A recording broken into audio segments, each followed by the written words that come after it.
It says it's live now. Now it's live. Was it recording at least? Yeah, I was recording, I think. But guys, whoever has been waiting for how long?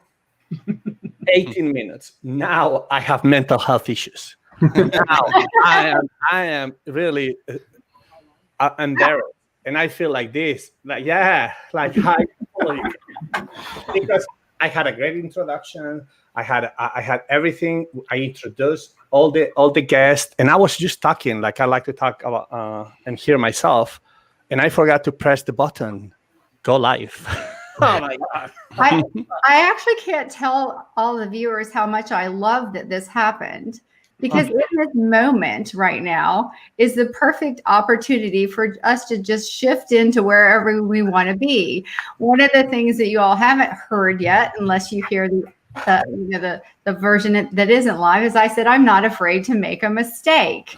And so since we're talking about coaches and mental health, and people and mental health, because you're all people. We're all people. I'm a mental coach. I'm a person. You're all great people with normal issues that don't feel normal when they get too big. Let's just say this is one of those things that Brett was referring to, since you didn't get to hear it, as an uncontrollable. And so we can't control the fact that we're starting live a little late, but it's going to be fantastic anyway. Brett knows me. Whenever I had to give a speech to the other coaches, or even you, I just always pull it out of my my pockets without really preparing. But I was a little bit prepared for this, and I'm so sorry. But hey, I'm going to introduce very quickly everybody. All right, we have Brett Hawk, former head coach at Auburn, now awesome leader of the swimming community with his podcast. And a dear friend that he has gone through a lot of things, and keep logging in and listen to his podcast. And then we have Johnny 90. There was a parent at Bowls that I can have a lot of stories to explain and this and that, all good. And then now she's a therapist, and I got the privilege to coach two of her children. And then I have Jason Kalanok, the coach with me too from the beginning at West Virginia. And now he's a coach at Texas A&M and the associate head coach. And then we have Peyton Brooks. You didn't miss. I screwed up the great introduction. So sorry, we're going to pedal back a little bit. The purpose of this talk is about mental health for coaches and why it's so important. And as I mentioned before, if you do a search on the internet, there's really nothing about coaches' mental health, and there's so much about athletes' mental health, and I hope there's more and more and more, and we keep working on that. But also we need to keep working on us, on the coaches. Mental health, can lead to mental illness, and it's probably one of the main factors why coaches stop being able to help the athletes or student athletes to be the best they can be. And I know that's a cliche, but that's our job, that's our passion, that's what we want to do. And also, being successful with your team is not about winning one thing at one point, but it's about being consistent with the success that the team has in the pool, in the field, in the academics, graduating people, helping them move on to the next stage of life. And I think this mental health can cause, a change of a career that you don't want to change, and also bring a lot of issues with your family or your personal life. So that's what we're going to try to talk today. And I'm sorry about before. I know I like to apologize because, but I don't feel that bad. I'm not that stressed out there. I'm going to get some mental health issues. So Brett, you were talking about something that I don't remember if we were live or not, but you can go again and explain that. Well, I will explain that. I'd also like to explain something else first. So there were times when I was the head coach at Auburn where many times, all the time actually, where you felt like you had to have it all together. You're the leader, you're the one that everybody's looking at.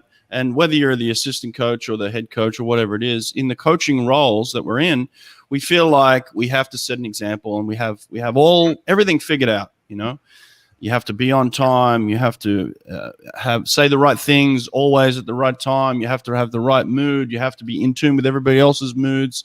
You have to be able to pick people up and everything, as coaches that we're supposed to do properly all the time. And so I felt this responsibility, this heavy weight all the time, that I had to be the one that had it all figured out. If there was something going on at home, if I had some stress going on at home, I couldn't bring that to the pool. I didn't want everybody to know about that. I didn't want everybody to see that, obviously. So I had to put on this front all the time. So I was continually always walking around with this, I got it all together, I got it all figured out, no matter what was going on in my life, you know. And then amongst other coaches, you know, people that we compete against, you never want them to see any weaknesses. So you can't go and talk to other coaches from other teams and say, hey, I'm struggling with this. Hey, I'm dealing with this. You don't want them to know the ins and outs of what's going on in your life. So with them, you put on this front as well. So amongst your team, you've got this wall up, and then amongst your fellow coaches, you've got this wall. So there were many times where I just felt isolated, where I didn't know where to turn to. I didn't know who to talk to. I didn't know what to do with the emotions that were going on. I didn't know what to do with the thoughts that were going on in my head.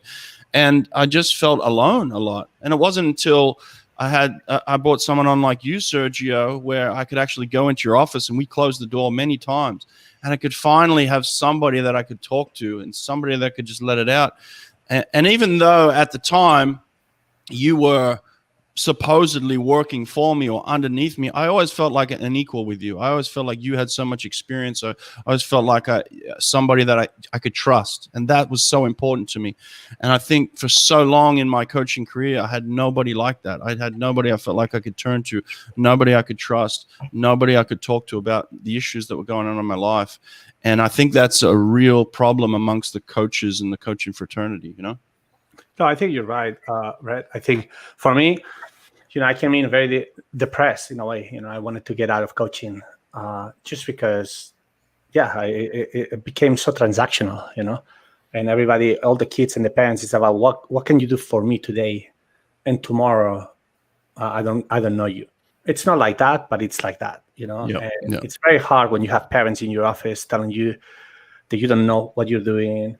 The the blah blah blah. Oh, I remember when I hired Jason as a coach at Bulls, I had many parents coming to me, sitting in my office, telling me, "Who are you? Who do you think you are hiring these people that they're nobodies? That nobody knows them." And then they coach somebody like Caleb Dressel or any one of the kids that they had, and the success that we had. And 2 years later, they're the best. Those parents are Jason's best friends, you know. So it's very hard. And I remember, before I forget and introduce everybody else wants to talk, my second year at Bulls, I found myself at the airport. We had a meet in June, and I found myself at the airport between prelims and finals, looking at the flights, the departures, and tried to figure out where I was going to fly, get the hell out of there, and then call my wife and tell her, hey, pack the house, that I'm here, and then I'll meet you when you get here, because I couldn't handle it anymore. And I didn't have anybody to talk besides my wife. That, like Jason said before, that he's probably going to repeat it again. But Sandy has been for 30 years the person that I come home all upset. I say something, she gives me an advice. I tell her to go and take a walk, and then I have to apologize because she was right, you know. And she's the sounding board that I didn't have, like you, Brett, in my work, you know, and that's what we're missing sometimes, you know. But Johnny, you wanna go next? And yes, sure. So I'm such a visualizer. So I'm visualizing you in the airport as you're speaking about that experience, which is very common. It's, you know, an escape fantasy, which I think a lot of us have when everything is just too much. And that's the reason that, you know, a lot of coaches stop coaching, or they do start developing, you know, just too much pressure, too much stress, and they start to lose the joy of what they're doing.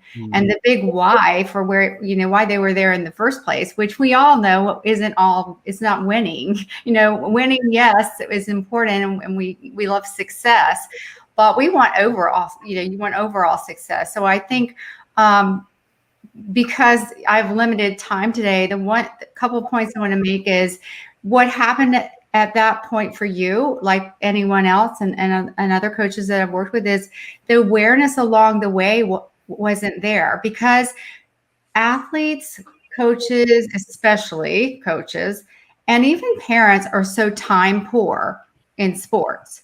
And that's the phrase I like to use, time poor. Where is the time to take for self-care that, Brett was talking about earlier?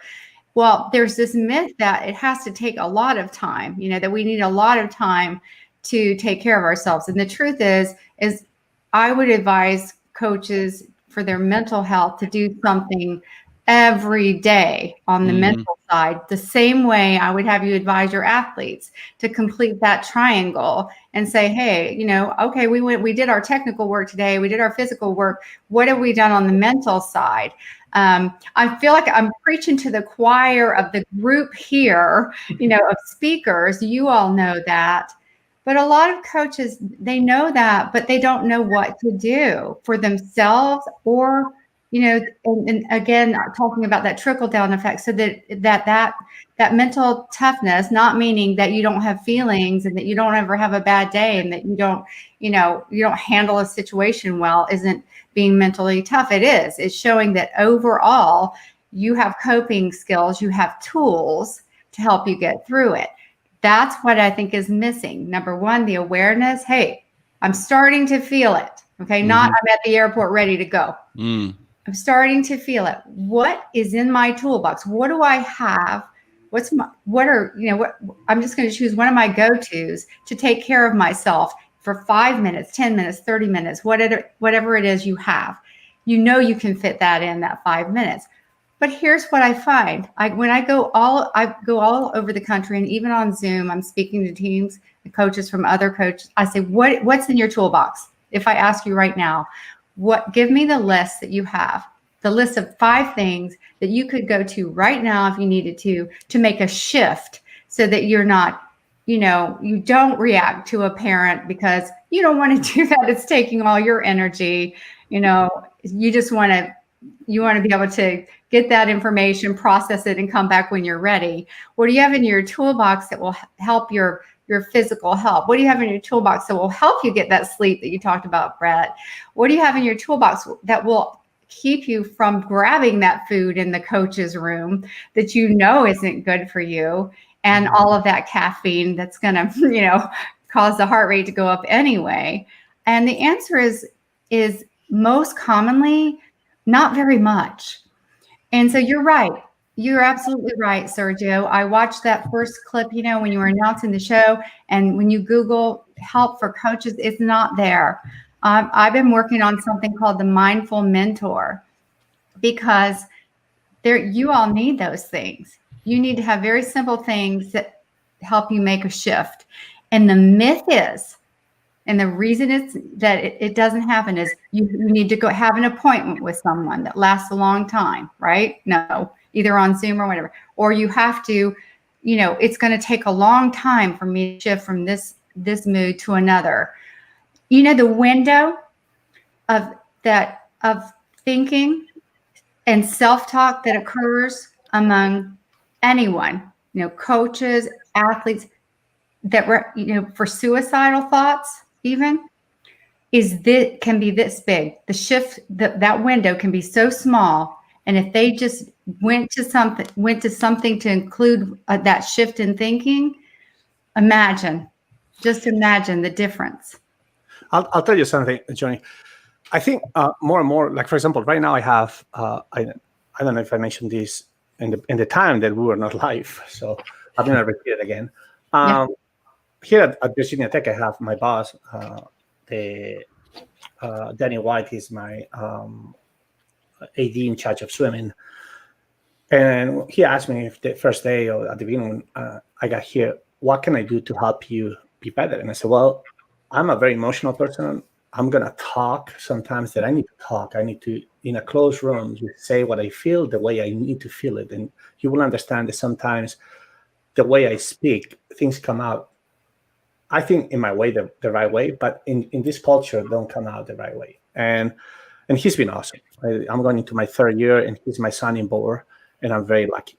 But I have 2 things that I've done. Well, right now, another 2 things that I do, but one that I've done all my life and I try to disconnect. And in the last 30 years, for example, when I know that I'm in a breaking point, I call my wife, or I text my wife, and I tell her I'm not gonna come home this afternoon or after practice. And I normally like to go to the movie theater, right? On a Tuesday night or on a night day. There's no people in the movie theater. You're gonna think that I'm weird. I like violent movies. I like action movies. Let's say that. I like, and I get a big thing of popcorns and healthy food. Probably biggest burger or hot dog. And now I don't drink soda anymore, I used to have like a bigger thing of Diet Coke or whatever. I still go and do it, but now with a bottle of water. And I sit over there in the movie theater and I just go on and watch bombs and people push shooting. And I don't think maybe it's a very healthy formula. But when I come out of there, I go home and I have clarity of how lucky I am to have the job that I have and to have the life that I have. With the people like my wife or my children, or even the coaching staff that I have that supports me unconditionally. And the other thing that I do now, I bought a house 25 minutes away. I live in a lake. I think the town has 300 people. And the reason why I did that too is because it's a 25-minute drive. And in that 25-minute drive, I don't have to listen to music. I disconnect my phone. So everything that I've always told the coaches, that you need to have 10 minutes of reflection every day for yourself. 10 minutes. That we think it's a long time, but it goes by very quickly. I have 2 times 25 minutes or 30 minutes where I can sit down and just think, cry, scream, reconnect, understand how I'm going to approach next day or the next action that I need to do, and then move on. And I think those things help me out a lot, but it's very hard to do it by yourself, and that's the problem. And maybe because I grew up in the street, not in the streets, it sounds bad, but I grew up with no father and a lot doing things on my own. I'm used to that. And even though my mom has been the great support, but it's a very hard thing to keep up. And the older you get, the harder it is, because at one point you think, why I'm doing all this for all these kids and all these parents, when at the end of the day, some of them, the ones that they don't care, can really screw up with you more than anything else. And that's a problem, It's like, we talk about mental health for the athletes, about how a coach speaks in a way that the athlete now has a problem. That problem becomes an eating disorder. Right. But how come we don't talk about how a parent or kid or an administrator or a parent board talks to the coach and does certain things that can trigger that coach to have an eating disorder or have a family problem, because it goes both ways, So that's. Absolutely. But Peyton or Jason, go ahead. What are your thoughts? You ready, Jay? Or you want me to go? Yeah, go ahead. I'll go. Thank you for having me. I think mental health is such a huge topic that's never really been talked about, until social media, the past 5 to 10 years. Really, it's been a stigma. As an athlete, you work hard, you be quiet, and you keep training. As a coach, you keep pushing, you do as many yards as you can, and the results will happen, which it does. But I think with times now, things are changing, and it's important that this topic is important. I think it's important that we talk about, and even as coaches, that we learn how to listen. I think that's the biggest thing that my wife keeps on telling me is listen to your athletes, listen to her, listen to your children. I think that's super important, because over time, as a coach and who's very strong-minded, I don't want to listen to anybody. I want to listen to myself and keep pushing. Eventually when I get to the Olympics, it's like, what else is there? You break the world record, you win a gold medal. What else is left? It's your family and the people who you surround yourself with.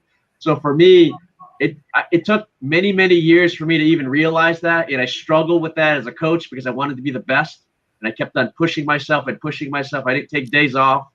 And then, I hit a breaking point with my family, with my wife. She didn't want to see me anymore, because all I thought about was swimming. I'd come home, 8 o'clock, 9 o'clock at night, and I'd talk about swimming, how practice went, or how Sergio was yelling at me for something. I don't know, whatever, and, I think those things are very, real. And we need to, as coaches, make sure that we talk about those things and don't let it boil in until you explode. And that's one of the biggest things that we got to make sure the physical and the mental side of things is equal now. It's not one way or the other. They're both equally as important. And so one of the things when I came to Texas A&M that was super important to me that I didn't really have is having time away from the pool deck or time away from my job. You know, as always, coach 6 days a week, have Sunday off, and then keep grinding. You know, swimming is so boring. It's like every season keeps on going. It's the same thing over and over again. You don't see much turnover. So it was important that when I went to my new job that I had to have my own time. So, you know, I told my head coach, you know, if it was possible to, you know, have Wednesday afternoons off as a team, not just for our student athletes to be regular students, to get away from swimming, to heal, and have Thursday morning off also. So they have really, you know, 30 hours to be away. But really, it was also for me too. So like Wednesday morning, you know, after morning practice or my pro practice, you know, I get away from the office. I either go play golf, I'll go to the movies, or sometimes my wife tells me to, hey, let's go to the new axe throwing thing that just came here at you know, in College Station. Let's do that as a date. You know, we don't do those things because as coaches, we're so worried about swimming. So, you know, for me, that was a time for I can get away. And then I was just having this conversation the other day with somebody that, you know, coaches need to have an afternoon off. Yeah. So what I do, you know, I pick up my son from school. You know, he's 4 years old and 10 years old. And, you know, them seeing me one day a week brings so much joy to them, but it also brings so much joy to me because it's not about swimming anymore. It's about family life. And it's about, you know, taking them to 7-Eleven to get a Slurpee and we just go hang out. And I think that is super important for my mental health because I come back Thursday morning or Thursday afternoon, I'm refreshed. So every single week I can keep going. And the same thing on the weekends. And I think for me, changing the swim schedule to work with, you know, your families or what some kids do now, they have Fridays off, afternoons off, so they can do Friday night lights or things like that. You know, high school football, those types of things. So I think for me as coaches, we need to change the way we do things because we don't have to necessarily do as many yards anymore. We could do different ways, whether it's dry land, weight training, different ways to do different things. So I think it's important that we create a new environment for our kids and just listen to what they're saying because your swimmers, your family, your kids will tell you the answer. You just got to be willing to listen, which most people don't, especially men. They don't listen. We just keep going. So I think it's important that we continue to create this stigma of opening up to be no more.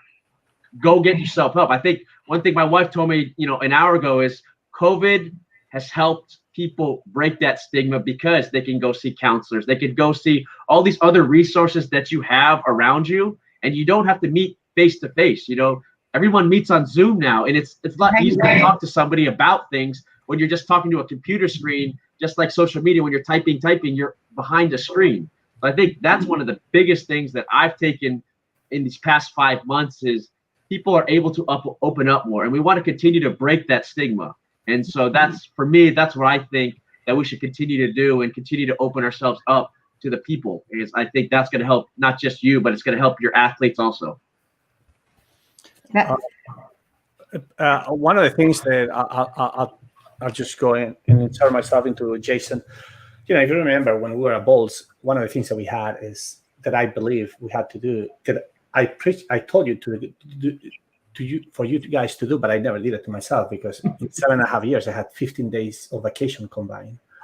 But anybody who had a family, a kid, or anything, a function, I always told the coaches that's your priority and you need to go, because I was the same way. You know, I remember my wife when I first moved there. My son had some play outside at the next to the river, and I was in my office, and my wife was telling me, Sergio, you need to come and watch your son. And I'm like, I'm busy in the office for sure doing nothing, but I was busy in the office. Finally, somehow something struck me, and I went and walked away from my office 50 yards to where my son was.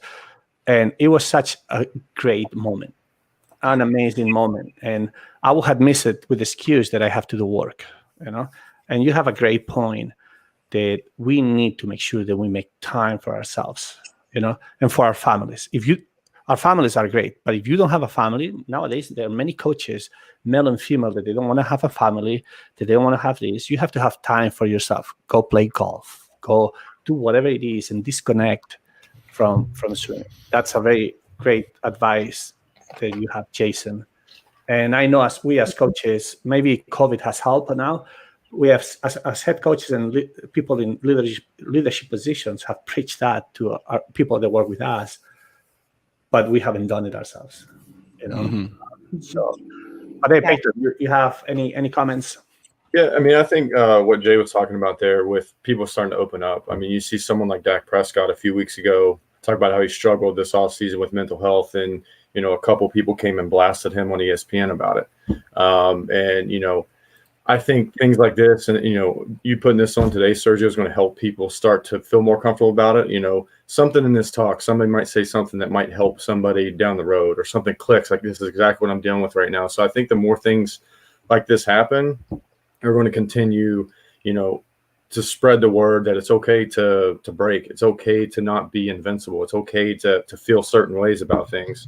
Sergio, you always talk about with our athletes having like 3 pillars and finding a perfect balance within, swimming or diving, in the pool, academics, and having a social life.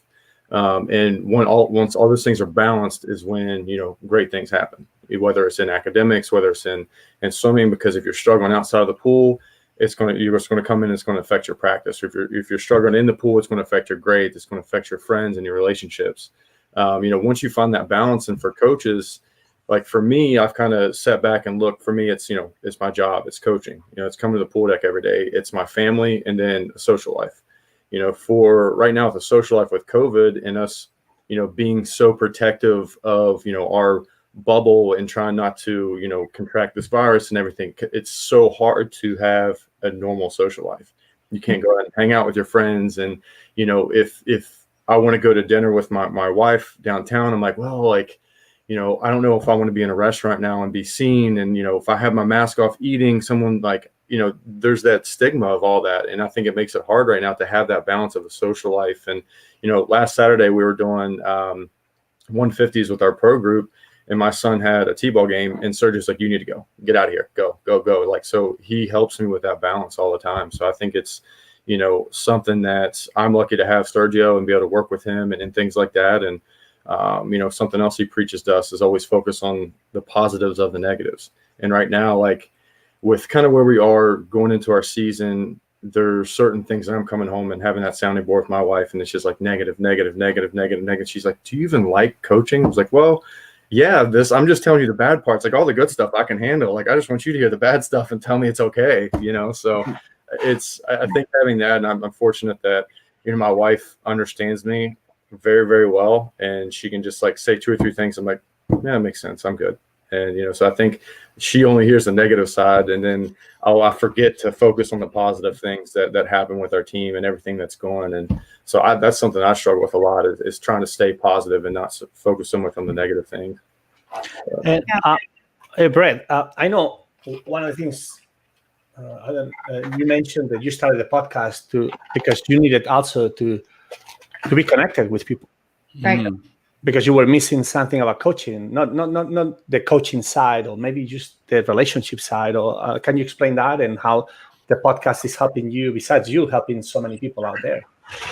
Yeah, I mean, I didn't want to jump back into the stress of head coaching in college or even assistant coaching in college. I didn't want to go back to that type of coaching at that point in time in my life. But I wanted to be connected to the sport. I wanted to be connected to coaches, and so the podcast itself, like I had all these things I wanted to talk about. I had all these things, people I wanted to talk to.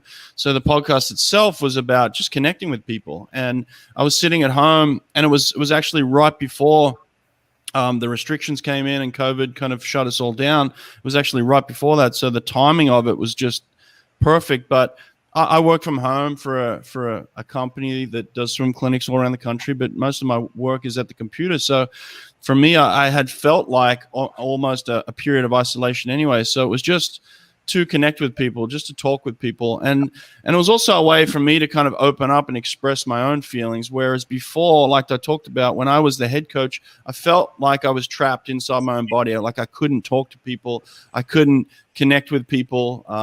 in a very vulnerable way, whereas the podcast allows me now to be a lot more vulnerable and talk about some of the things the stresses that I faced and the challenges, and really just connect with people on that level. So it's been helpful for me. But like I said before, right before we went live, I talked about focusing on the things that I can control as opposed to the things I can't control. And Sergio, you brought up a number of points in regards to, I think, things that we can't control sometimes, like the parents of the swim team or the administration of the swim team or the alumni of a team. You can't always control them, in the way that you want to fully control them. You can't always control your athletes. They're going to go out and do stupid things on the weekend, and Sunday morning you're going to wake up and there's going to be a barrage of text messages, and you got to try and solve a problem all of a sudden. So it's like, wow. So all that stuff's there. So I started to figure out what are the things that I can control. And as I said, right before we came on air, I put it down to the type of food I was eating, because as coaches, we just grab and go. We drink too much coffee. Like I said, we eat a lot of garbage food. We just eat trash. Well, we tell our athletes to eat well. So the food that I eat, that I consume, is going to help me as a person get through the day. The amount of sleep that I have as a coach, we just don't sleep enough.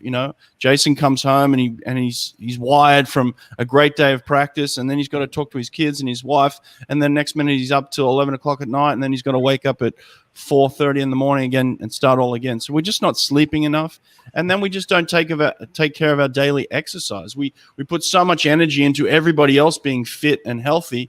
We don't do that for ourselves, and that's kind of what Joni talked about. You don't need hours. You just need to put time aside for yourself to say, all right, in the next 30 minutes, I'm gonna exercise.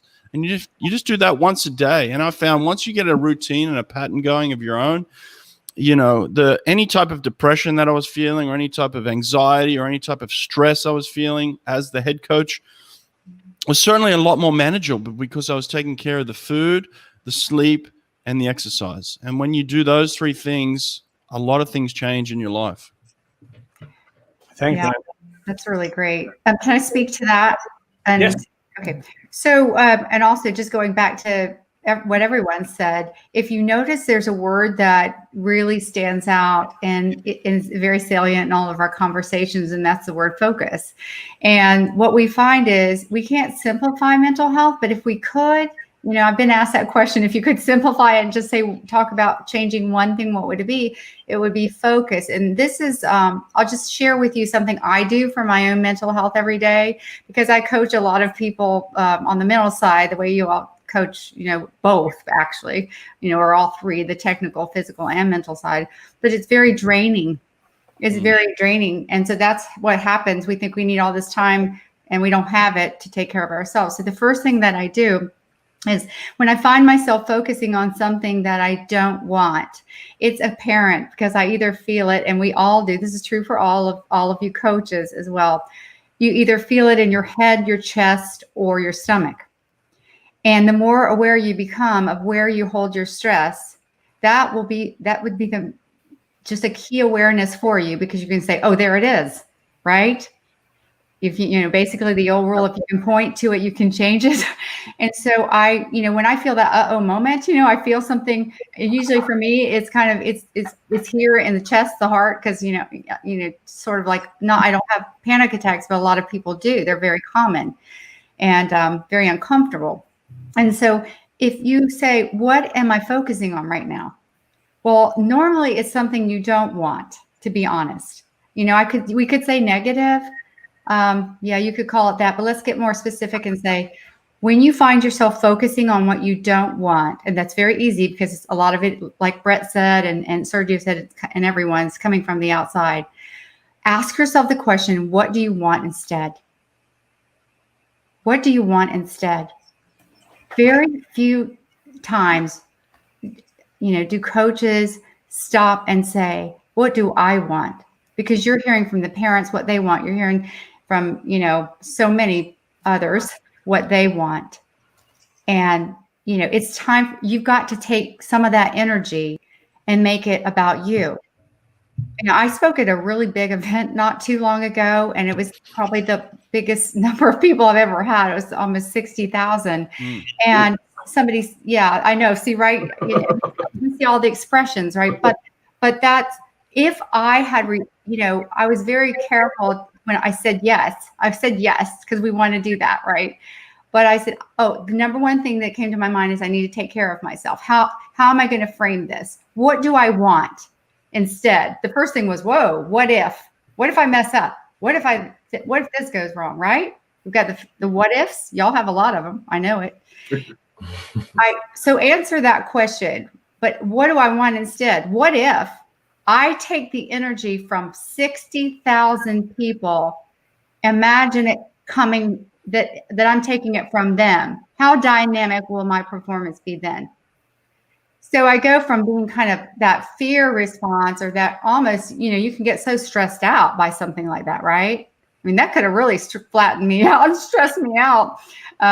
It's a choice that I made. So I said, what do I want instead? I don't want to be scared. I want to be excited. And physiologically, the response is exactly the same. So why not call it excitement? Because y'all need something to be excited about. You're so, people take from you all the time. And I'm not saying that that's not right. I mean, they're coming to you for that great advice, as tidbits of information to help you shape them. But you've got to be okay. So that's number one. What do I want instead? Number two is, I remind myself every day, what is my big why? We hear this all the time. We go, oh, the big why, you don't want to be, well, what is it? Because it changes daily. Some days my big why is different, just being honest with myself, because you get to be honest with yourself. That's the beauty of it. And that's an important part of self-awareness. You get to say it to yourself inside your head, or if no one's around, out loud. And nobody gets to judge you. There's no anonymous commenters, nobody that's out, coming right at you. But we have to be real with ourselves. And then we can begin to deal with it. We can talk to someone we actually trust, right? Because you want to be careful about that. And I do think it is good to have someone outside of your organization, your family, otherwise, where I'm a mental health therapist, 30 years. I wouldn't dare live my life without that go-to person. Mm-hmm. Right. And because when I start to have that negative self-talk, or, and sometimes it's just real, I'm just really feeling those things, and I know how to manage my emotions, but why wouldn't I reach out for support and make it easier on myself? Sometimes that's a good idea. And then, so those are the main things that I do. And then the other thing is, and this will be the last thing because I don't want to take up everyone's time, but during this COVID especially, and this is something that I taught way before, but identity. Who are you other than a coach? Jason, I love what you said about what you're doing now. And you got great advice. I love Tracy. She's fantastic. And I know we're on the same page about most things, probably all things. But it's fantastic. But sometimes we can't always change that physical environment and take that break. But Sergio, the one thing I've always loved about your coaching style and your style as a person is your ability to use imagery and go to a place in your mind.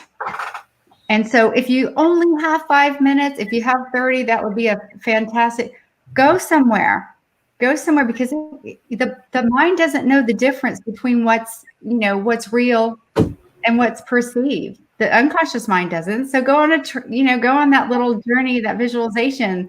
I love the one you posted, and I've seen some in person, but do that. When I do that, it, with myself and other people, it helps so much. So, but also always be thinking about who you are, because if someone's coming to you, Sergio, Brett, Peyton, and Jason, and they have a complaint, it's really easy to feel like in that moment that your identity is being, questioned, all that expertise, everything that you've worked so hard for. And the truth is, it's a moment in time in someone's opinion, and it's worth listening to, because we can get tidbits of information from criticism. But we've got to put up a shield that says, I'm not letting that in to destroy my confidence, to destroy everything that I've worked through. But I may let a piece of that in to make me better. But yeah, be able to answer that question. Who are you? If you ask me who I am, I've got a lot of answers. But I've been working on this for a while, because if somebody criticizes one part of me, I guarantee you, or let's say you have a loss.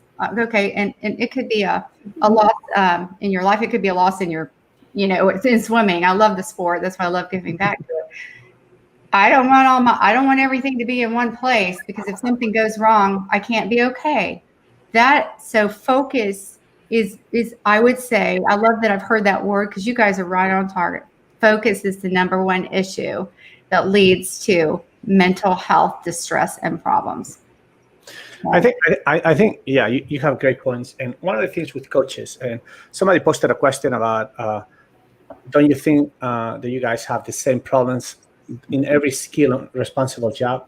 These problems happen in every job, in every part of life. You don't have to have any skill, you just need to be a person. But I tell you, I really believe that I know who I am and why I coach. I wanted to be a coach since I was 8 years old. And the problem comes up when things are questioned, not questioned in a way that makes you think to change and adapt. Things are questioned, or you're put in a situation because of the way people are thinking about liability, about this, about that. Then they're playing with your life, the likelihood of you having a job, because of an opinion of a kid or a parent or an administrator. They're more dysfunctional than anything that you can imagine. And those people are ruling. If you have 80 people in your team, I had 500 families at Bowles. I only needed one family to screw up and my life, So most of us in positions like coaches and people that have been athletes before and have had the opportunity not to excel at a high level, but to excel, really understand what it means to do something and be passionate about something and work, and we chose to be coaches, and that's our identity, and now Jason has an identity as a dad, Peyton too, Brett too, I do too, and sure, when you become a parent, the world changes the way you think. But the problem is, it's not becomes on who you believe you are. The problem are the stressors from the outside that they would not allow you, no matter what you can talk with any therapist, but you're gonna go back to work, and somebody's gonna complain in a way that is not right or it's not bad.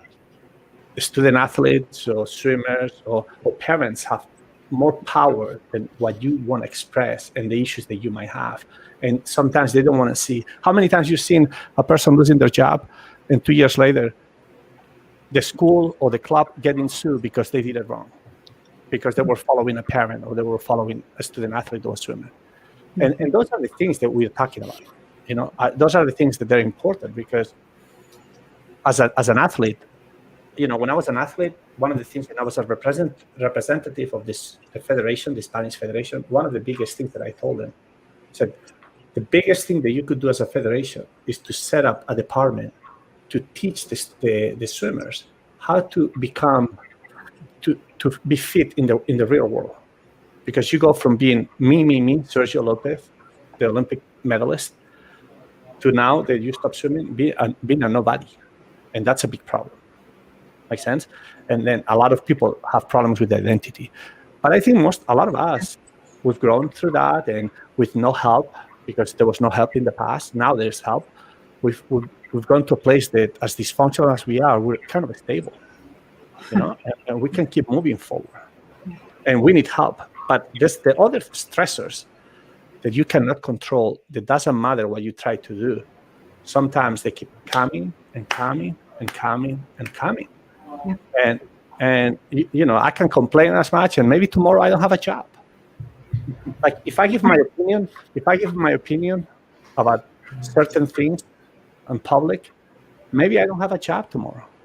And I have to live with that, knowing that I have to do the right thing for 80 people and the coaching staff and anybody who works within ourselves, so everybody can have a harmonious life. Do you guys understand what I mean? Yeah, I think a lot of times, Sergio, that like I know I do it a lot. Like if someone comes and say, hey, like, why are we doing this? Or like, why is this way? Like I tend to take it personal instead of, they're not attacking me and like my thought processes, my like philosophies on things. It's just like they're asking these questions and I'll take it personal a lot of times and be like, well, like I don't know how to respond well. And that's what keeps me up at night. It's like, well, if they don't want to be here for this reason, like why are they here? And like they might have just had a bad day and wanted to have an opinion about something. That's okay too. But I think that for me, a lot of times I just take things too personal and take it like a assault or a threat on me when it's really just like something the way they feel and something that's different going on with their life. That's why I'm not a big believer in responding right away necessarily all the time. Sometimes that's negative energy coming towards you that you're not sure what to do with, and that's okay. I wouldn't. I run, one of the largest anger and violence intervention groups. Believe me, I have a lot of angry people. They don't want to be there. They don't want to pay me. They don't want the help. That's quite different than the other part of the practice, but it is an important part. So you guys have your own sort of anger management, like responsibility, being that leader of that group. And it's very hard, but I honestly will buy myself time sometimes and just say, you know what, back to the listening. When Jason said Tracy said, just listen. Sometimes it's best just to listen, in your gut, there's a little bit of personalization going on because it feels uncomfortable. Right. Yeah. But sometimes you have to think, you have to have some time to distance yourself from the situation and maybe even talk to a colleague that you trust. Again, you got to be careful with that, process it, run it by, and come up with your reaction. And Sergio, you're right. There are never any guarantees. You don't know how, once you just make that best judgment and you feel like you're doing it from not a reactive place, that's what you want to avoid, but a place of, thoughtful decision that you considered all things. You can't control what's going to happen sometimes. But here's the thing: if in your mind, and I'm not saying you specifically, I'm saying in a coach's mind, if they're saying, what if I lose my job? What if this is all gone tomorrow? I think we need to have the answers to those questions.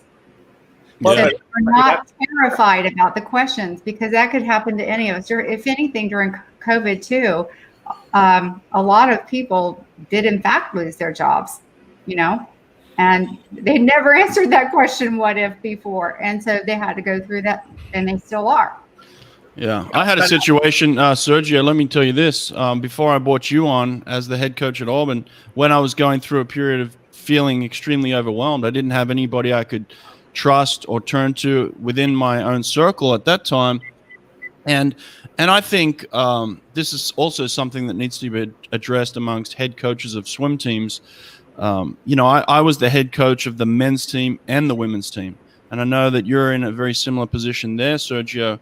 And it's very difficult to lead men and, on the other side, lead women at the same time, and then recruit for men and recruit for women and be that person's head coach and be that person's head coach, because everybody who ultimately swims for you wants some interaction with the head coach. So now you're dealing with 60 swimmers minimum that all want to be coached by the head coach. And then you're also managing a team of coaches and a team of administrators and all the alumni. You're managing everything. So I felt very overwhelmed at one stage. I actually went to my AD and I suggested that possibly we look at splitting the teams.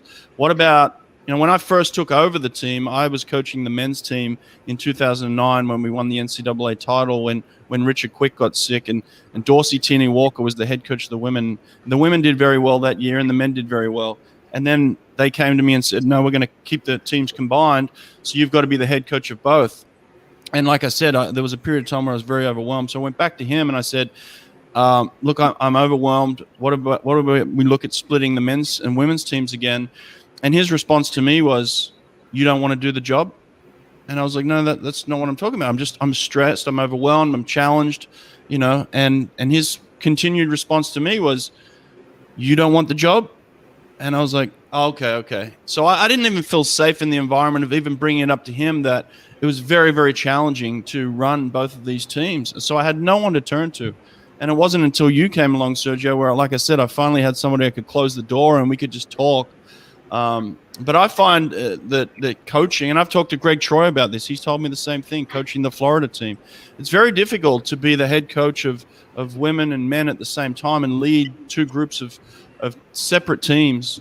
I think it's a very, very challenging thing to do for any head coach. For us here at Virginia Tech, what I did is JC is in charge of making sure that the women have an identity, and she will run everything with them, and I don't need to be involved. I'm informed of everything, and I will get involved in it. But I think it's important for the women's team to have an identity with a strong female presence that can help them guide, and they don't have to feel overwhelmed maybe with a male-female presence. And I'm not sure if I'm saying that the right way, but it's working out pretty well for us to keep evolving to be very good teams. And it takes a lot of pressure from me, from maybe not knowing how to interact sometimes with certain things, and I think that's a very important thing. We're not separated, men's and women's, but we have a person in charge of making sure that women's team have created their own identity within the identity of the team, if it makes sense.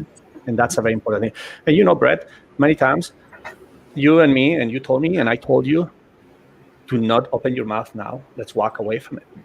Because what Johnny said about reacting, that's a reaction. Like, I remember one time my daughter came home and so upset with the teacher that my wife wanted to call the teacher right away. And I told my wife, I said, Sandy, do you know how your daughter is? She can manipulate anybody, and she's so smart that now she knows that she's coming home and she's going to yell at you and and you're going to react to try to protect her. She was young. So I told my wife, if you do that to me, you know what will happen? If you walk into my office, the way you're going to call now that teacher, I will become defensive. And when I become defensive, you're going to become more aggressive. And then I'm going to shut down. And then we will not have a conversation because I will be afraid and I will be trying to protect myself. So wait 1 week, 2 weeks, 3 weeks, whatever it is, calm down. And one day call the teacher and say, hey, I'm so-and-so. I was wondering, we haven't talked, is there any way that, how is Harley doing? Anything that we should do at home, and blah, blah, blah, blah, blah. And you open the conversation. And we've talked with the other coaches, and I don't know if I do that all the time, but I walk away so many days about to explode, because I know if I open my mouth in front of the team or in front of somebody, or even a coach or a colleague, I might say the wrong thing. Yeah. And that's a very important thing, because we react. We're competitive. We believe that we know what we want to do. Sure. I know that I want a coach to be the best, but I also know that I want a coach to be an educator, because what swimming has done for me as a person, and that's a hard thing to balance. And the hard part is like Brett said it. If the AD says, "Do you want the job?" It doesn't listen to, but maybe the best thing for the team is to divide it. No. Do you want the job or you don't want the job? What do you do? Well, you take the job. Unless it's a very simple thing. In that moment, you just say, yes, I'll keep the job. And then you can figure the rest out later. Yeah. Pretty much what happened.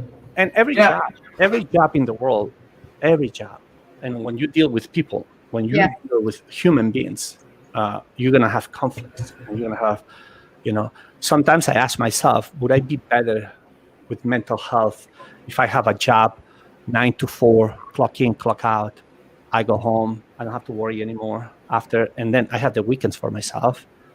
And I see the light at the end of the tunnel. Sometimes I say, maybe I should do that. But then if I reflect on my life, I will be miserable, because that's not the person that I am, And I know my wife has put up with me for 30 years with all these ideas of coaching and being excellent and blah, blah, blah, blah, blah, because she understands that if I don't do that thing of swimming that she doesn't understand, now she understands, but at the beginning she had no clue, I wouldn't be the person that she thinks she knows. And that's sorry, one thing that that resonates a lot to me personally, just because I don't know if you remember this, in 2006, Sergio would ask me like every 2 or 3 months when we were on the pool deck, he would ask me, Jason, do you really want to be a coach? And I would just say, yeah. And but I wouldn't really think too much about it. But you would ask me every 3 months or so, and I didn't really understand it until years later. But also when now that I actually, like, last week was like, National Coaches Day on social media, and had a parent text this to me. A coach will impact more young people in a year than the average person does in a lifetime. And as a coach, you don't realize that. And now as a parent, I realize that more and more. Everyone sees me as the swim coach, but when I go to my son's taekwondo or soccer classes or his games, I try to make sure I'm just the dad. I'm not there to undermine the coach. And as a coach, you all know that you don't want to be the coach of them all the time. You want to be their parent.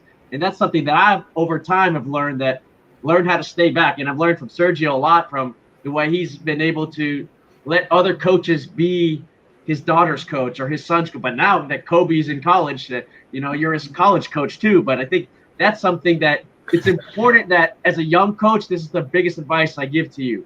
Find a mentor, find someone who's going to teach you the way, that learns the ins and outs of things. And if you're an older coach, understand that you need to mentor the younger coaches, because they have no idea what they're doing. They understand a lot of things. And if you swam for, 15 some odd years, you have a lot of knowledge, but you don't know how to put that Rubik's Cube, what Sergio likes to do, well, and it takes time, and it takes, ways. And so I think it's important that, we create that relationships, mentoring as coaches. I think COVID did a great thing that we're able to Zoom with so many coaches with so much free time. I've never spent so much time with Peyton and Sergio over the past 5 months, because we were able to Zoom, have phone calls, and talk every single week with other coaches and learn from each other, because we were always so busy, or we're always, I think one thing, we're afraid to ask, because I don't want to step on Sergio's toes. I don't want to step on somebody else's toes, because coaching is always nonstop. So I think it's important that, we learn from what has been challenged to us now. Listen to each other, learn from each other, because what Sergio may say a set, or Brett or somebody may give you a set, and they can give you all the tools, but it's the way you interpret it to your swimmers. It's the same thing, the way you talk to your swimmers. The men, you can be a little bit more tougher, and the women, you need to be more sensitive and listen to their thoughts. And I think it's just the way, you need to learn how to interact with people. And I think COVID has helped us a little bit more interact more, because we were able to talk more and bring this. And I just always bringing that back, because, like Peyton said, we always want to bring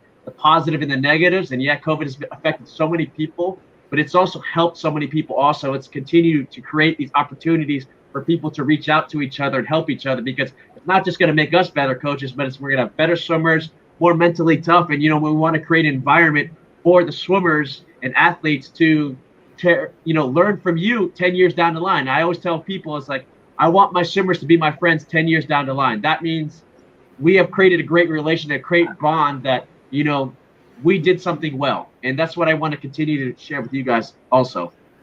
We have a question. No, we have a question from, I cannot put the name but she's one of our ex-swimmers from Bowls. That now she's a coach. But as a question of now that we all have been starting to become more aware of mental health, do you plan to present the same image of strength and lack of problems to your swimmers and parents? I don't know if I understand the question, but my response would be that I think personally, as a coach, if you do that, you're screwed. You will never be successful. You cannot present yourself present an image of strength and lack of problems to your swimmers and parents. You have to present yourself with confidence. Yeah. As a person that you believe in what you believe, and then a person that can understand that if you make an honest mistake, you can correct it, and that's part of life. That's how you educate and how you raise your kids. And you make one mistake and it's been honest, you correct it. You have a second chance. If you make the same mistake 2 times or 3 times, then maybe you have a problem. But that doesn't mean that you have to be, because you're confident, or showing that you have lack of, the image of strength and lack of these problems don't exist. I don't know if I understood well the question, but it's a very good question. It's a very good thought. I think that there is a way to be both. If your swimmers understand and you're communicating to them how you're so confident, how you are confident, how you do overcome, problems, which I think you've done a great job. I personally know that you have, because even with my own daughters, but then they can see that, okay, yeah, you have to know things to be able to be okay. And, teach them tools, I'm willing to throw anything your way, any of you, to help. But just give them tools and show that confidence isn't, I don't just have it. It's a skill, and here are some of the ways that I got it. And and even a confident person doesn't feel great every day. Oh, no. I think that's those are conversations that you can have with them without being overly vulnerable, but addressing what I think I'm understanding the question. And I think hopefully I'm answering it that way. But I think that, yes, I think you're all doing it right now. So I know these coaches are, because they're doing it in a forum right now. And I know that, actually, I know you also, I know you communicate that in a way that it isn't a formal, I'm going to tell you about my problems. I'm confident because I do certain things to keep myself healthy. And the more as coaches, what those things actually are, and they're there, Sergio. Okay, you can call it a technique if you want to. I would. Going to the movies, taking a mental break and throwing down some popcorn and now a water. I understand. A little bit healthier now. That's a technique in itself. It's a thought stopping. You're distancing yourself from the problem or whatever, or just going into another world. You know what movies are, right? It's a suspended disbelief. You won't enjoy it if you don't suspend disbelief and just watch the movie. And that's why you feel scared. That there's nothing there that's going to hurt you, but the music is creepy and, well, or the guns, I guess in your case, violence or whatever. But that's what it is. No. Yeah. But sometimes we just need to do that, to be okay. Well, I think the important thing of this talk would be how can hopefully help people be more aware about coaches understanding themselves that we need help, and the institutions or the clubs or the jobs that they have to really set up a system. My wife tells me about Sergio. You can go to the therapist. You can go to the school your insurance covers, and you can call the hotline and say, okay, sure. And then I'm going to meet a 25-year-old person that doesn't understand anything about sports, and maybe doesn't have a background in anything that I'm trying to explain, to try to give me some medication that maybe I need or maybe I don't. Make sense? And we have such great resources for our athletes that why we don't have them for the people leading those athletes, and those are the things that I think they're important. I know Brett could have used that for sure when you were a head coach at Auburn. What do you think, Brett? Yeah, I mean, absolutely. I think, a lot of this comes with experience for sure. A lot of it comes with maturity as well. And then a lot of it is also the people that you surround yourself with. I found that once I figured out the type of person that I really wanted to surround myself with, it was a lot healthier for me, and like I said, when I brought you into my life, Sergio, my life changed for the better, and I think it's the people that you invite into your life. It was certainly, I needed somebody that I could trust. And I think I saw a question there earlier is like,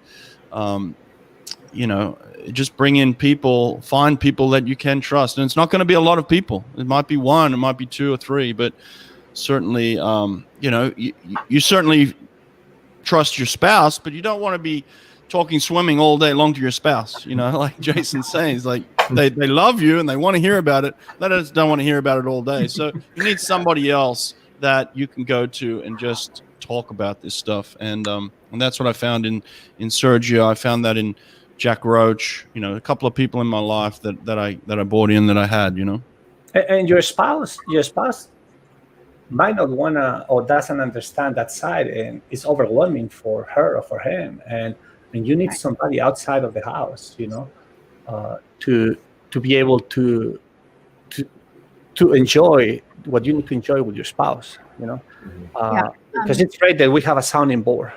Yeah. But it's their job, it's to support us in the same way that I would support my wife in anything. But it's not just to be us taking over the life of the house, and every problem is our problem, and that's how we fix things in this house, Yeah. Can I interject one more thing?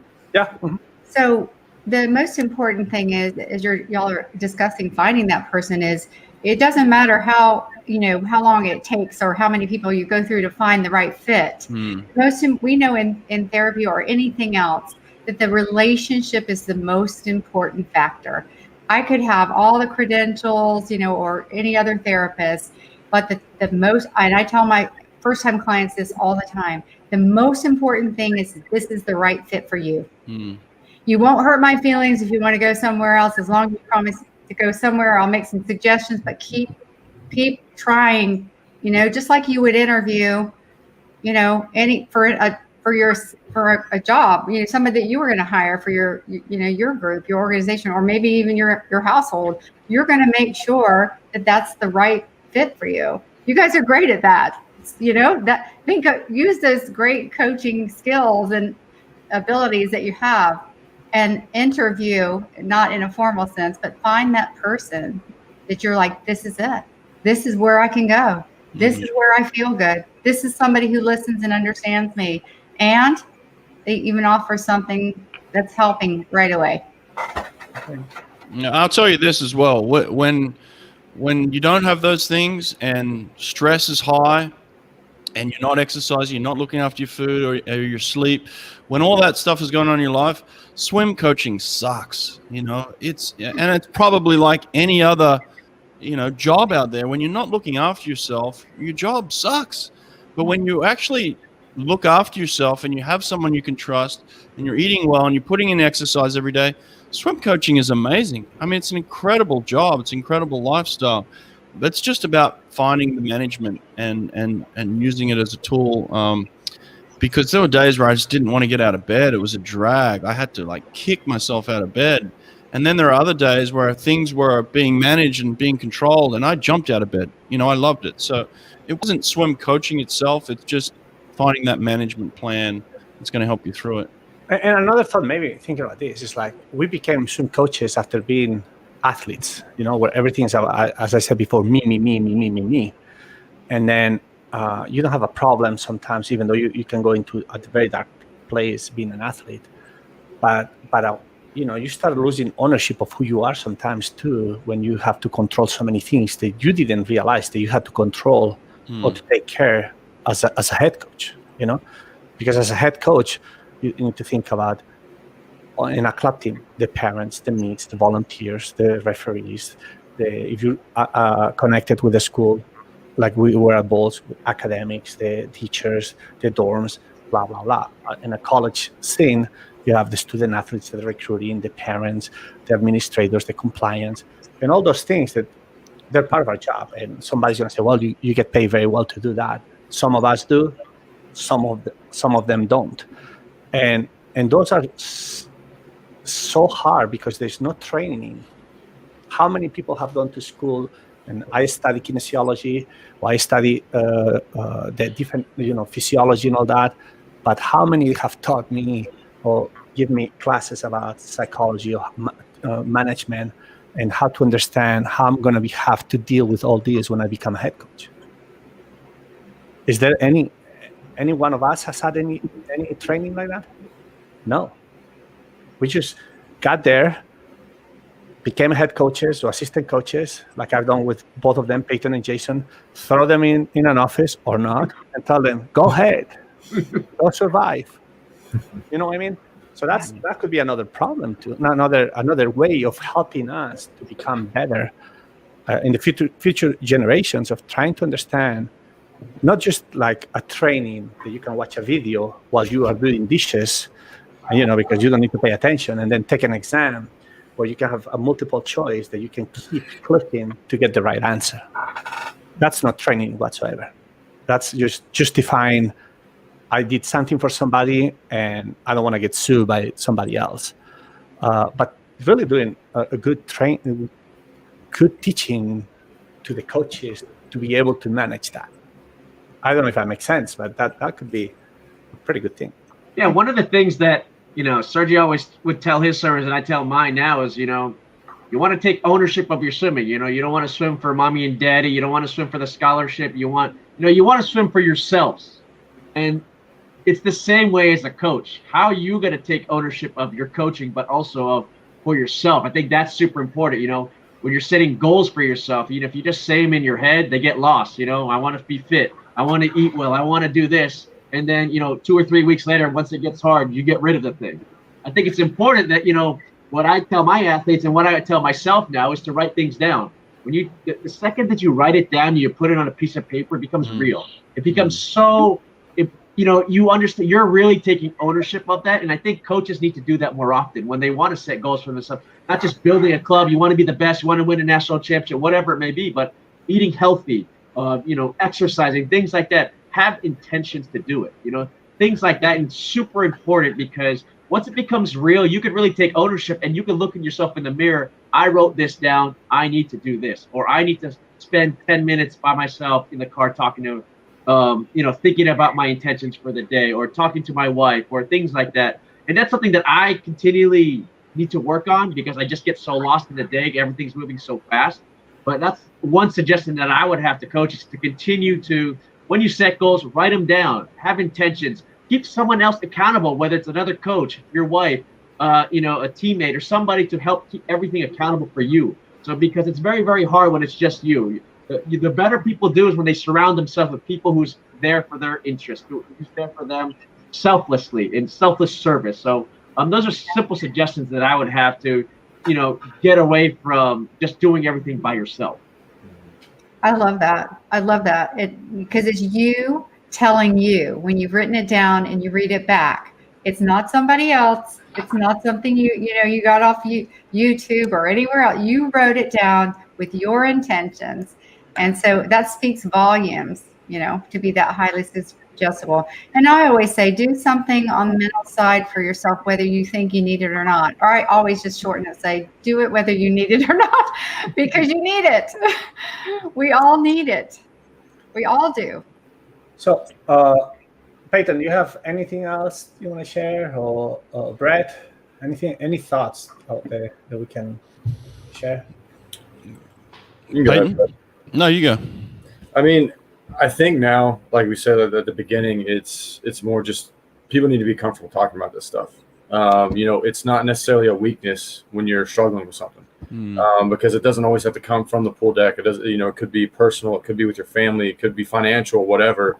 Everyone struggles at one point. No one goes through life without any kind of problem. So I think being able to talk about it, and people's view now on this subject isn't so like, oh, like that person's crazy, like he's struggling with, like they're crazy. Like I think people start to understand more now that it's normal. All this is normal, and it's good to have these conversations, and it's okay to talk about this kind of stuff. And to kind of go back on with one of the questions, we do have to be that pillar of strength for the team, and possess this perfectness kind of to everything, have every answer to every question and things like that. And if you show some kind of weakness, like sometimes like someone's going to pounce on you on a team that they might not like, what we're doing in training and stuff like that. So you kind of have to always be that pillar of strength for the team. And that's really hard to do. And I think, with things like this, hopefully some coaches that watch us pick up some tidbits on how to deal with that, and how to find the person that can be their sounding board. That's not always a spouse and stuff like that. So that'd be my only suggestion, is just people need to be more comfortable having these conversations without any kind of stigma. And I think it's getting better. Yeah. I always look back on my own life and my own marriage, and I give this advice to people that are going into marriages these days: is start your marriage with counseling. Go to a counselor and learn how to communicate with each other, learn how to understand each other, because that's going to take time, obviously, but you don't want to go through your life making so many mistakes that you look back on huge amounts of regrets. And I think marriage is one of those areas where It can be so fulfilling and so rewarding. But it's easy to make mistakes. It's easy to slip, especially when you're pouring yourself into your job, like Jason was talking about. That can really have an effect on you. So I would suggest to anybody to get into some marriage counseling and learn how it's going to affect your job as a swim coach, because swim coaching is extremely demanding. There's no doubt about that. But then within that, like if you're going to go and get counseling for your marriage, then I would suggest early on finding that mentor to go and be able to talk to someone about your job as well. That would be my advice. I wish I look back on both of those things, my early, life as a coach and my early life as a married man. And I wish I did both of those things. And I'm not ashamed to say that I should have done that, and now any advice I can give to young coaches is find someone you can go talk to. Any advice I can give to young married couples, go and get some, marriage counseling together so that you can be fulfilled longer in the positions that you're in marriage and in your career. So that would be my best advice. Yeah, I think you're right. I think, Brett, that's you hit with the coaches. I don't know now, but swim coaches a long time ago had the #1 rate of divorce out there, and the problem is not so much about the job demands. The problem is because the partners, they don't know their passions at 100%, and they don't know how much involvement they're going to get into their own lives, and don't understand. For example, I see it with people that they don't even get married. They start going out, and then one becomes a coach, and the other one was never involved in sports, and they separate, and the relationship is over because the other person doesn't understand what that means. And maybe having somebody as in the middle in counseling will be able to share those feelings, those goosebumps that coaching is giving, and those goosebumps that cooking is giving, or being a lawyer is giving to the other person, that we take for granted. And nobody's teaching us about how to have a relationship. I feel lucky that I have a relationship with my wife for 30 years. I was marked or named like the first person in my family, and between my brother, my sister, and myself, of not getting married or being divorced, the first one. And I'm still there somehow. But I think you gave an advice. I didn't think about that one, but you gave an advice that coaches out there, you should think about. You can call it counseling, or you can call it somebody that can be an intermediate person between you guys to try to understand why it means to do that. Yeah. I remember I told Sandy a long time ago that she wanted to be some sort of international law, and she needed to have a plan, and she graduated a year before me, and she was all nervous. And I said, look, you can be the greatest lawyer in the world, but the most important thing if you want to have kids is going to be being a mom. And then she went off on me. Being a mom, why? You come from Spain. In Spain, women don't work. Well, in Spain, the only person that has shown me the way to have a good life is my mom, because my father left us when I was 3 years old. And this and that. And 7 years later, I walk into the living room, and she was breastfeeding Harley. And I saw that moment was one of the best moments that I saw in my life. I was jealous because I would never have that moment with my kid. And I wanted to go out there and say, I told you so. But I didn't say anything. And then when my son was born, she had a very good job, a job that she was making a lot more money than I was at Northwestern as an associate head coach. And she wanted to stop coaching to be a mom. And she became a mom, and we dealt with it. And we, I understand how important it was for her to be a mom, and she understands how important it is for me to be a coach. And we figured it out. And she could be a lawyer. We had figured it out. But we didn't have anybody that you're right, man. I cannot understand the problems and the issues that a couple can go. If you never figured out how you could take over the breastfeeding. I cannot talk about that in public. We can have another forum. It's a whole different career. This new idea he has. nowadays, we can go into, like, how come, we a lot of they would put down to be a mom, and I wish my wife would have social security and would have certain things because she's worked so hard to raise children that I hope they're dysfunctional as her and me, but they're going to make a change in this world too. And they're going to be, and that's something that we take for granted,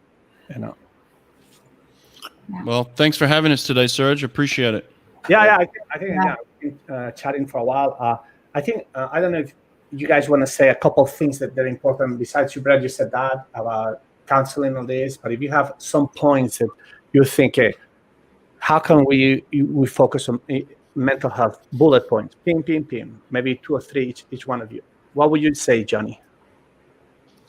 I would say try to keep as much of your focus on what you want, and that includes spending some time figuring out how to get it and maybe talking with someone. And that doesn't mean everything. It just means you can't leave yourself out of the equation, because you are the great influencers. It comes from the leadership down, and you'll help the athletes, but this is about the coaches. This is about where it starts. So just take care of yourself and actually ask yourself how that's going, because, you say, people ask you all the time how you're doing, and I guarantee you it's fine. I'm doing well.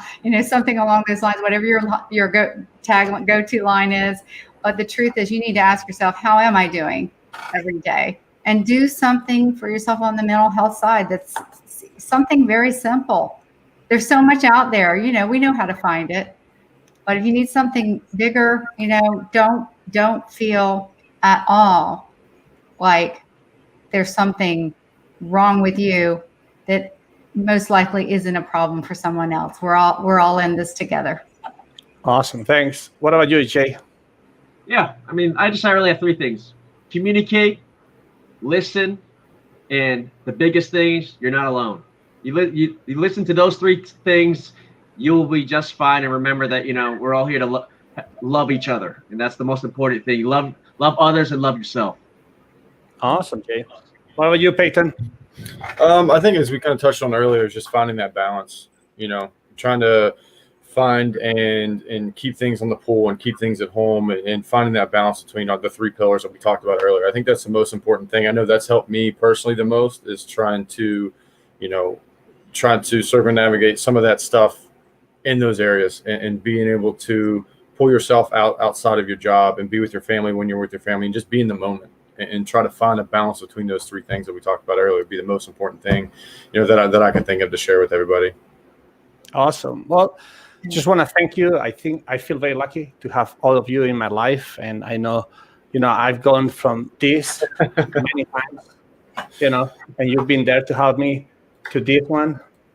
And the reason for that is because I've been lucky to just somehow bump into you in my life, and I think if we keep doing that with other people, we can always be, we can have a better life. And I think coaches out there, do not feel bad to talk with your bosses, to talk with your coworkers, find a mentor, find counseling.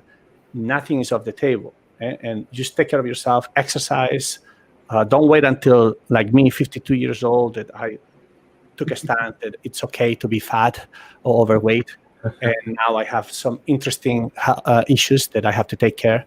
Don't wait for that. Just find time to exercise, find time for yourself, for your family, and let's have another talk some other time. And you enjoy it. And I want to, you guys, Johnny, Brad, Peyton, and Jay, thank you very much. And let's keep moving forward. All right. Thank you for everything. Bye-bye. Bye. Thanks and giggles. Thank you. Bye. Bye. All right.